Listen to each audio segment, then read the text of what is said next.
Dieu au plus haut des cieux dans le nom de Jésus-Christ de Nazareth. Je demande ta présence au nom de Jésus-Christ. Je demande ton assistance au nom de Jésus-Christ. Je demande ta lumière au nom de Jésus-Christ de Nazareth. Thème: les clés d'accès à la repentance. Texte d'appui biblique, Actes des Apôtres chapitre 10 à partir du premier verset à la fin. Que le Seigneur nous éclaire au nom de Jésus-Christ de Nazareth. L'œil de l'Éternel ne manque jamais de ne pas parcourir la terre.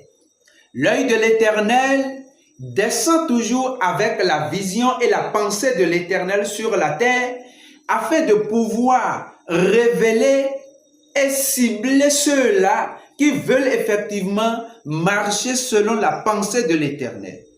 Que Dieu nous accorde cette grâce dans le nom de Jésus-Christ de Nazareth. Il est question d'un certain centenier du nom de Corneille. Lorsque l'œil de l'Éternel avait visité la terre de la Césarée, l'Éternel l'a remarqué dans sa vision et dans sa pensée. Malgré la multitude qui se trouvait dans cette ville, une seule personne a été retrouvée. Les clés d'accès à la repentance. Et lorsque nous lisons le thème, lorsque nous lisons plutôt la référence biblique, nous allons comprendre que Corneille était un homme qui craignait Dieu, non seulement lui, mais avec toute sa maison. Sa femme, ses enfants, tous ceux-là qui étaient à sa disposition craignaient l'Éternel Dieu. C'est un homme, il faisait beaucoup d'aumônes et il priait continuellement Dieu. Donc celui-là s'est laissé emporter par la parole de Dieu. Ce qui veut dire, Corneille s'est immergé dans les Écritures. Voilà la raison pour laquelle nous vous notifions que la première clé qui donne accès à la repentance, c'est le baptême des Écritures. Il est capital à tout homme, tout chrétien qui veut effectivement manifester et vivre une vie de la repentance, de s'immerger dans les Écritures. Et lorsque quelqu'un s'immerge dans les Écritures, cette personne médite les Écritures. La méditation des Écritures est une chose capitale et fait partie du processus qui permet à tout homme de se repentir, de vivre la repentance. Que le Seigneur nous fasse grâce. Et je suis certain que toi et moi, nous sommes déjà les cibles de l'Éternel lorsqu'il viendra et ciblera et visitera. Lorsque son œil descendra et visitera les différentes terres sur lesquelles nous habitons, où nous sommes actuellement. Nous sommes là actuellement pour écouter. Non seulement pour écouter, mais pour mettre en pratique l'enseignement que le Saint-Esprit nous donne. Que le Seigneur nous aide pour que nous ne soyons pas ceux-là qui sont incapables, malgré que nous sommes éclairés, de marcher dans la lumière, dans le nom de Jésus-Christ de Nazareth. Les Écritures nous disent: à Césarée, un homme nommé Corneille, centenier dans la cohorte dite italienne. Quel est ton titre au milieu de tes frères? Quel est le titre que tu portes dans la société aujourd'hui? Si tu n'oublies pas ce titre pour méditer les Écritures, pour te plonger dans la parole de l'Éternel, pour t'approcher de Dieu, il y a un jour qui vient et les Écritures nous disent que l'heure a même sonné. Et les vrais adorateurs adoreront le Père en esprit et en vérité. Voilà, nous sommes à l'heure de la vérité. Alors, nous avons intérêt maintenant à commencer par réveiller nos familles, nos maisons, ceux-là qui sont autour de nous. malgré les différents titres que nous portons et autres. Oublions ces choses. Car Corneille s'était concentré. S'il ne méditait pas les Écritures, ne pourra jamais prier continuellement Dieu.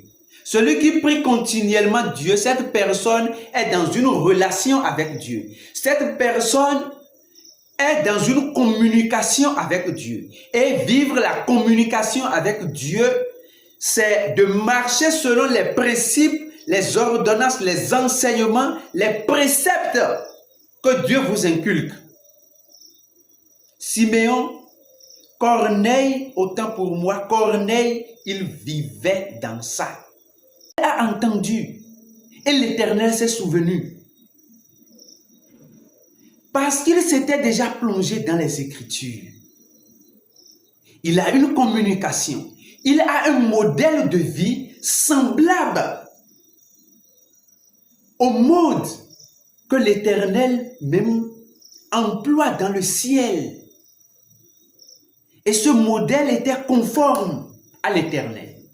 Voilà pourquoi l'Éternel, lorsqu'il descendit sur la terre de la Césarée, et son œil parcourait cette terre, l'Éternel n'a vu qu'un seul homme.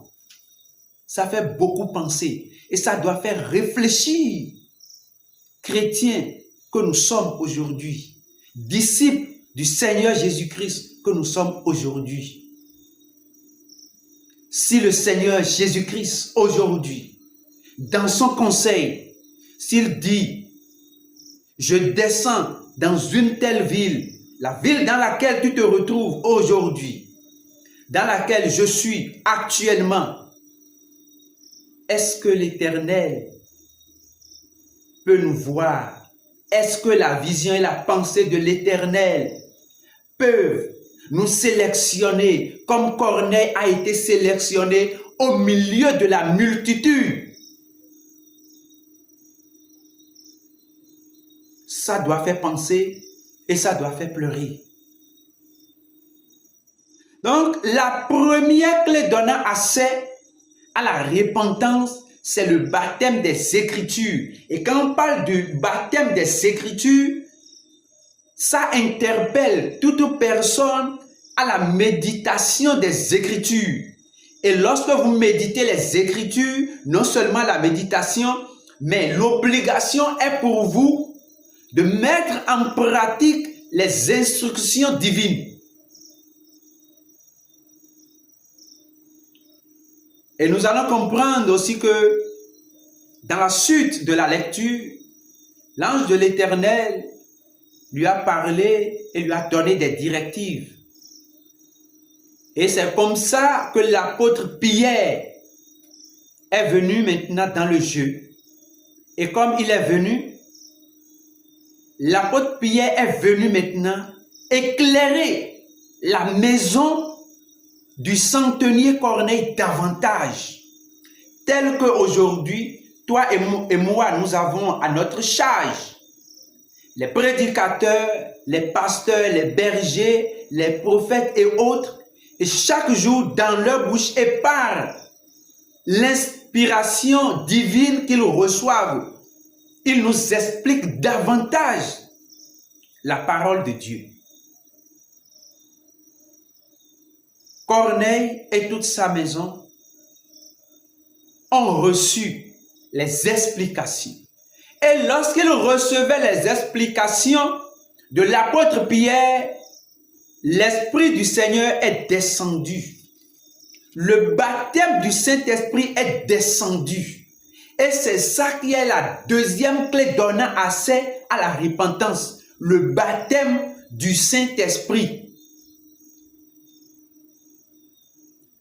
Tu ne médites pas les Écritures. Tu ne connais rien de la parole de Dieu. Même quand on t'enseigne, tu n'écoutes pas. Et tu penses que l'Esprit de Dieu viendra là? C'est là où se retrouve la parole de Dieu que l'Éternel vit, que la présence de l'Éternel, la présence du Saint-Esprit se manifeste. Que le Seigneur nous aide et que le Seigneur nous accorde cette grâce dans le nom de Jésus-Christ. Nazareth. Comme Pierre prononçait encore ces mots, le Saint-Esprit descendit sur tous ceux qui écoutaient la parole. Et ils ont déjà fait un pas. Ils ont déjà la clé, la première clé qui est le baptême des Écritures. Et par la grâce de Dieu maintenant, ils ont reçu maintenant la deuxième clé qui est le baptême du Saint-Esprit. Et lorsque le Saint-Esprit est là, il vient en même temps avec les dons. Voici comme preuve,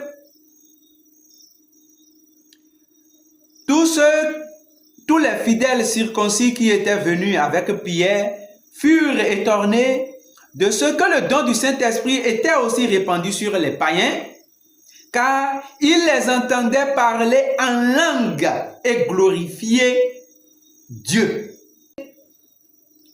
Le baptême des Écritures, le baptême du Saint-Esprit et le baptême de la foi sont les trois clés qui nous donnent accès à la repentance. Que le Seigneur nous aide au nom de Jésus-Christ de Nazareth. C'était votre frère Harvey Barak.